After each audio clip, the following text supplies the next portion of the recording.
वालेकुम अज़ीज़ तलबा। आज हम छठी जमात के मज़मून जनरल साइंस में पांचवा सबक पढ़ने वाले हैं। तो आइए शुरू करते हैं। सबक का नाम है अतराफ़ में पाए जाने वाले मादे, हालात और ख़ुसूसियात। तो हमें पता होना चाहिए कि मादा क्या चीज़ होती है।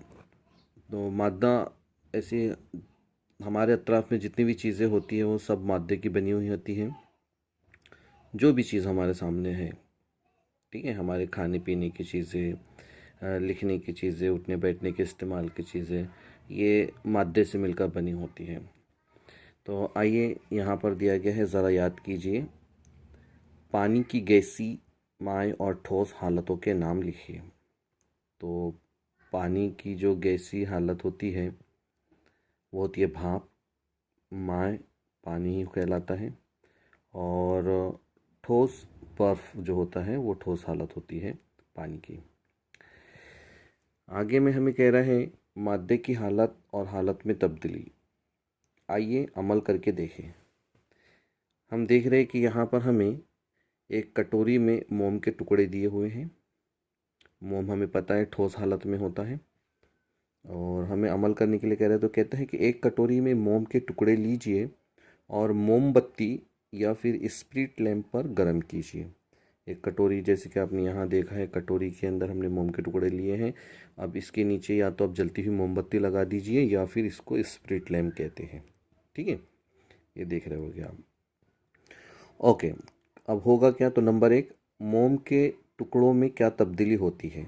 जाहिर सी बात है कि मोम को अगर हम गर्म करेंगे तो वो पिघलने लगेगा, तो हमारा जवाब होगा कि वो पिघलने लगेगा। नंबर टू, ऊपर के अमल से कब्ल मोम किस हालत में था, यानी जब उसको हम गर्म करने वाले थे उससे पहले वो किस हालत में था, यानी गर्म करने से पहले तो वो ठोस हालत में था। तीसरा, वो किस हालत में तब्दील हुआ। तो जाहिर सी बात है कि मोम जब पिघलेगा तो वो माय हालत में तब्दील होगा। आगे में कहता है अब इस कटोरी को ठंडे पानी में रखिए। क्या हुआ? अगर हम इसी गर्म किए हुए मोम को दोबारा ठंडा करेंगे तो वो दोबारा से ठोस बन जाएगा, यानी पिघला हुआ जो मोम है वो फिर से ठोस हालत में आ जाएगा। ये देखिए, इस तरह से दिखेगा हमें, वो गर्म करने के बाद जम जाएगा, ठोस हालत में आ जाएगा। पहले इस तरह से टुकड़े टुकड़े थे उसके यहाँ, हमने फिर उसको गर्म किया स्प्रिट लैंप के नीचे। फिर उसके बाद में हमने देखा कि यहाँ पर इसको जब ठंडा किया गया तो ये दोबारा जम गया, यानी ठोस हालत में आ गया। तो हमें इससे क्या सीखने को मिला?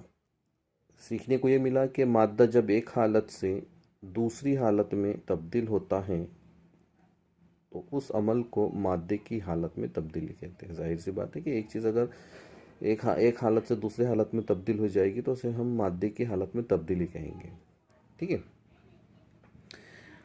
अब आगे में कहता है बताइए तो भला।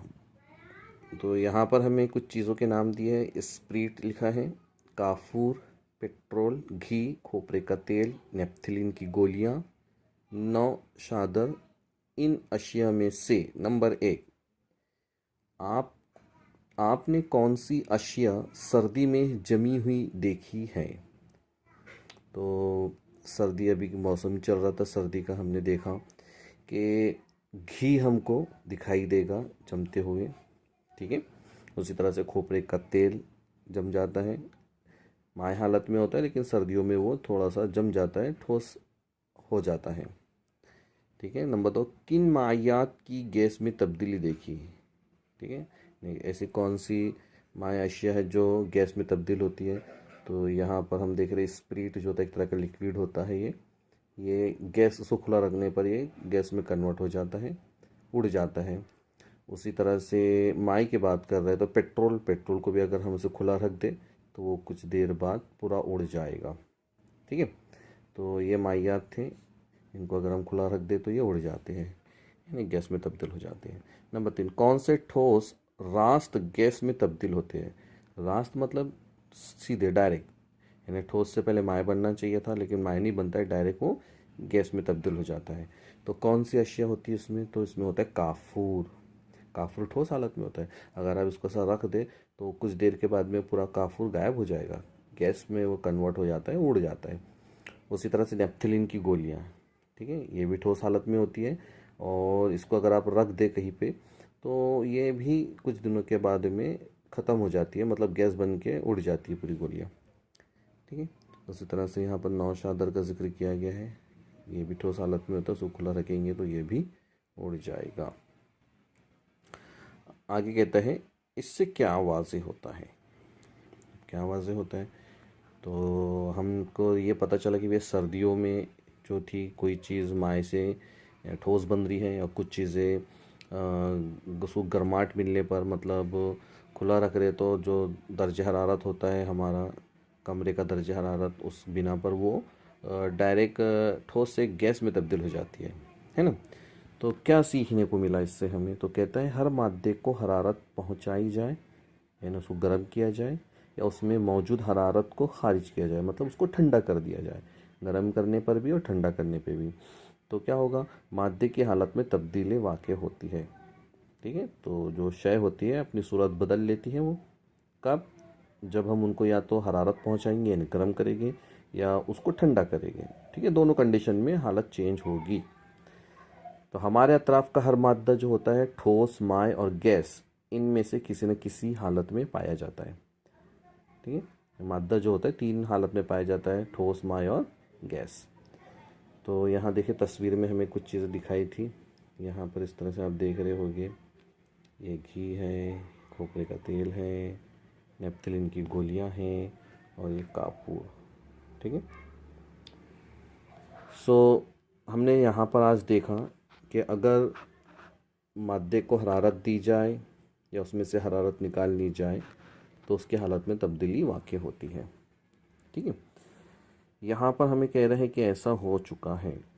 अब क्या हो चुका है वो पढ़ लेते हैं। और कहते हैं 19वीं सदी में विलार्ड गिब्स नामी साइंसदां ने, ये नाम है साइंसदां का, ने बताया कि किसी मादे की खुसूसियात और उसकी तबई हालत ज़र्रात की तरतीब पर मुनहसर होती है।